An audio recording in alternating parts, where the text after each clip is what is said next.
Here's something you need to know if you're applying for a Jamaican passport, and it doesn't matter where in the world you are. We are 876 Documents, and we help Jamaicans, no matter where in the world they are, applying for their passports. But this is about you.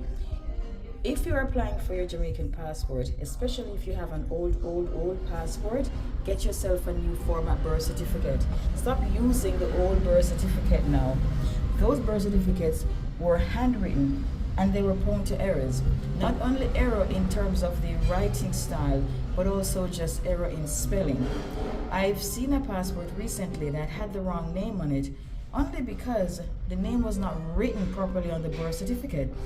When the birth certificate came to me, I saw that the letter was A, O, or U, and the passport has what is supposedly on the birth certificate.